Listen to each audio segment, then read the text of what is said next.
አማራ አማራ አማራ ጎንደር ሸዋ ወሎ አንድ አማራ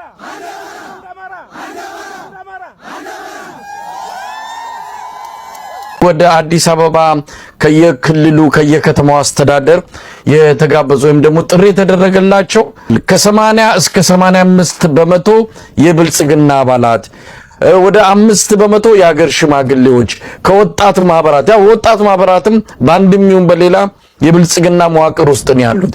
ስለዚህ ከ90 በመቶ በላይ ከየክልሉ ከየከተማው አስተዳደር የሚመጡት የብልጽግና አባላት ናቸው ወይም ደጋፊ ናቸው። ስለዚህ ብልጽግና ለብልጽግና የሚመክርበት ሌላ የኢትዮጵያ ማህበረሰብ ክፍል የሚሳተፍበት አይደለም። ስለዚህ የብልጽግና ድግስ ነው የሚለው አሁን ከምንም በላይ ግልጽ እየሆነ የመጣ ይመስላል። ይሄንን በተመለከተ ከዛው ከውስጣቸው ነው የተበተነውን ደብዳቤ አይተው የነገሩን። ጠርተው ወይም ደግሞ መልምለው እንዲልኩ የተባሉት ከብልጽግና መዋቅር ውስጥ እንደሆነ ለማወቅ ተችሏልና ያልከው ነገር ትክክለኛ ነው ለማለት ያለው 100% የብልጽግና አባልና የብልጽግና ደጋፊ ነው የሚገባው መዋቅሩ መጪው መስከረም። ስለዚህ አብይ አህመድ የአብይ አህመድ ህገ መንግስት የሚባል ጽፎ ሊያመጣልን ነው ማለት ነው። እንግዲህ አሁን እነዚህ 8ቱ የተባሉት አጀንዳዎች አብይ አህመድ በጣም ሲፈልጋቸው የነበረ ሌሎች ካሉ ማናቀም፣ ግን እነዚህ በአብይ ፍላጎቶች ውስጥ ያሉ አጀንዳዎች በኢትዮጵያ ህዝብ ስም መጥተው እንግዲህ ጠረጴዛው ላይ ይቀመጣሉ። ስለዚህ አብይ አህመድ ቀደም ሲል የተዘጋጀ እንዳልከው በኮሚቴ ተዋቀረ ህገ መንግስቱን ከፈት አድርጎ አብይ የሚፈልጋቸውን አጀንዳዎች በማስገባት መልሶ በመዝጋት ከእንደገና በአዲስ ቅርጸ መንግስት ለመምጣት እንደሆነ በደንብ መረዳት ይቻላል። ስለዚህ የአብይ ህገ መንግስት እየተጻፈ ነው፣ መስከረም ላይ እናያለን ማለት ነው። አሁን እኮ ይሄ ጉባኤው የብልጽግና ጉባኤውን የሚያዘጋጁ እና ፕሮፌሰር መስፍናሪያ ፕሮፌሰር ዘመኔ ካሴ ነው እንደ ኮሎኔል መስፍናሪያ ያለው ትክክል እኮ ነው። እና ይሄ ጉባኤው የአብይን አጀንዳ ያጸድቃል። እኔ በጣም አስገርመውኛል የዛሬዎቹ አጀንዳዎች። የእርቅ አሰራር ስርዓት ይሄን መቼ ነበር ልናስብበት የሚገባው? ስለ እርቅ አሰራር ስርዓት ሰው ሳያልቅ ነበር እንጂ እርቅ አሰራር በቀን እየተቀበረ በሳምንት እሑድ ይሄን ያህል ሰው እየቀበርን ስለ እርቅ አሰራር ስርዓት አጀንዳ ሆኖ ዛሬ አሳዛኝ ነው በጣም። የጤና መድ የቋሚ ኮሚቴ አመራሮች ሹመት ለሴሪሞኒ ማለት ነው። ሴሪሞኒ ነው ዛሬ ወገባችን መቆረጥ ያለበት። ጀምረዋል እኮ ሰዎቹ ስራቸውን ጀምረዋል። እና ትንሽ እየተፈጠረ ያለውን አደጋ እየተመለከተ ነው አይመስለኝም። ትክክልም አይደለም። ዛሬ በዛ አጀንዳ ላይ ይሄ ምክር ቤት መዋየት አይመጥንም። ለምክር ቤቱም እንትን አይመጥንም፣ ለደረጃውም አይመጥንም። ዛሬ መነጋገር ካለብን በሌላ ጉዳይ ነው። ሞሽኑን ከተቀበሉ አፈ ጉባኤ በአጠቃላይ ጉዳዩ ላይ ያጠፍጣፋ ጧጠፋ ይላል የሀገራችን ሰው። 17 ባንክ ቁጭ ብለን ሲዘረፍ፣ መንግስት ባለበት ሀገር ሲዘረፍ፣ በሀብት ራሱን ሲያጀልት ይሄ ዘራፊ ገዳይ ቡድን በሀብት ሲጠናከር በሪሶርስ ሲጠናከር ዝም ስንለው የዛን ጊዜ ሞቷል። ፋኖች ክብር ይገባቸዋል። በያላችሁበት ቦታ፣ በያላችሁበት ምሽግ፣ በያላችሁበት ቀጠና ወርቅ ይዝነብባችሁ። በቃ አኩርታችሁናል። የፖለቲካ እንደምታውን ነው እየተከተልን ያለ ነው። ቀይ ለባሽ እኮ ለፋኖ እኮ መሳሪያ ሲያስረክብ ነበር። ጥቁሩ ክላሽ ማን ነው ሲሸከም የነበረው? እነዚህ ቀይ ለባሾች እኮ ናቸው። ቀይ ለባሾች ለፋኖ አዲስ ናቸው እንዴ ጎበዝ? የፋኖን ጸበል ጽዋ ያልቀመሰ አለ ወይ? አረንጓዴ ለባሽ ብትል፣ ቀይ ለባሽ ብትል፣ አረንጓዴ ለባሹ ከኦሮሚያ ክልል የሚመጣው ነው። ቢጫ ለባሽ አለ እንዴ?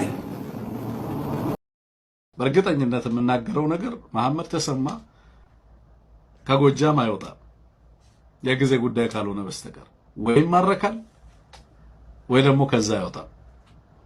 ይሄንን የምለው የጦርነቱን ትሬንድ ስለምመለከተው አሁን ኮሎኔሎቹ እያለቁባቸው መስመራዊ መኮንኖቹ እያለቁባቸው ጀነራሎቹን አጠቃላይና አብይ አህመድ በክህደት እየከሰሷቸው ነው ያሉት።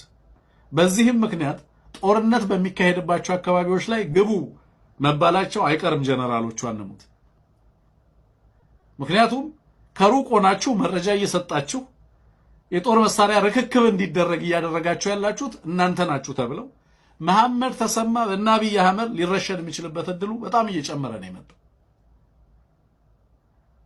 ዋና ጀነራሎቹ አብዛኞቹ አሁን አበባውን አይተው አታውቅም እኮ የለም፣ ሚዲያው ላይ የለም። በርካቶቹ በተለይ ከአማራ ጋር በአንድም በሌላ መንገድ ይገናኛሉ የተባሉ ጀነራሎች ይሄ ጦርነት እየተበተነ በሄደ ቁጥር ጦሩ በተበሳበሰ ቁጥር የነሱን ቃል ልጠቀምና ጦራቸው በተበሳበሰ ቁጥር አድሙት ጀነራሎቹ በተለይ አማራ ተወላጅ ናቸው የሚባሉት ጀነራሎች ኒውትራላይዝ ይደረጋሉ ባገዛዙ። ምንም ጥርጥር የለውም። ይሄ የጦርነት ትሬንድ ነው። ደርግ አድርጎታል፣ አብይ አህመድ ያደርገዋል። አማራ ነው በዚህ ሰዓት ኢትዮጵያዊነት ስሜት ከውስጡ ያልወጣ ደሙ ያልወጣ ሲገፋ፣ ሲገረፍ፣ ሲገደል፣ ሲሳደድ፣ ሲሰቃይ፣ ሲፈርስበት፣ ሲፈናቀል በዚህ ሁሉ መከራ ውስጥ መከራን ተቀብሎ የሚገርም ማህበረሰብ ቢኖር አማራ። በኢትዮጵያ ሱስ የተለከፈ ማህበረሰብ ቢኖር እውነቴን ነው አማራ። ምክንያቱም ትላንትና ስብሰባው ላይ መጥቼ ነበርና በጣም የደነቀኝን ነገር የአማራ ባንዲራ ላይ ያየሁት የኢትዮጵያ ባንዲራ ትላንትና የነበረው ፕሮግራም የነሰንባዲ ማህበረሰብ ቢሆን ምን አይነት ባንዲራ ኮርኒሱ፣ ጣራው፣ ወለሉ፣ ምንጣፉ፣ ወንበር ላይ ምን ያህል ብርጭቆ ማስቀመጫ ሁሉ ሳይቀር በእንደዚህ በባንዲራ በእንደዚህ አይነት ነገር ያሸበርቅ ነበር ብዬ አስባለሁ። ስለዚህ በዚህ ማህበረሰብ ውስጥ አሁንም ያለኝ ተስፋ ትላንትና ይበልጥ እንዲያድግ ያደረገኝ በኢትዮጵያ ነበር ያጌጡት አሸብርቀው የዋሉት።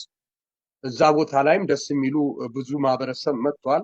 ከአማራው ማህበረሰብ ውጭ የሆነው የአማራ ማህበረሰብን መበደል ድምፅ መሆንን የፈቀደ ትግላቸውን ወይም ደግሞ የሚፈልጉት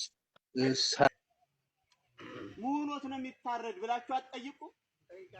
በቃ ለምንድን ነው የሚታረድ? በነገራችን አሁን የምንታገለው ትግል እንደ ኦርቶዶክሳውያን ያጸድቃል።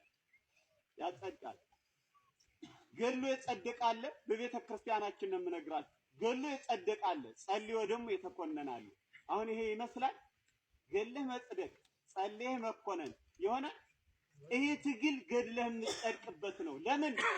ቤተ ክርስቲያን ቆሽሻለች፣ ሀገር ፈርሳለች።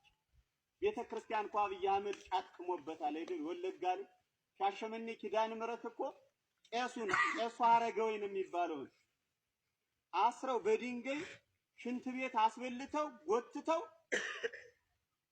ቀትለተ ዘካርያስ በድንጋይ ወግረው ገድለውታል። ይህን አድርገውታል። ወግ በሌለው አማራ ታርዷል። ወግ በሌለው እኛ እኮ አባቶቻችን ወግ ባለው ነው የዓመት በዓል በውግ ሲያርዱ እኮ ትልልቆች አሉ አባቶች። እስኪ ጠይቋቸው። ማሰሬው ተፈቶ ቤት ተጠርጎ ውሃ ተሙቆ ነው እኮ ድሮ የሚታረድ።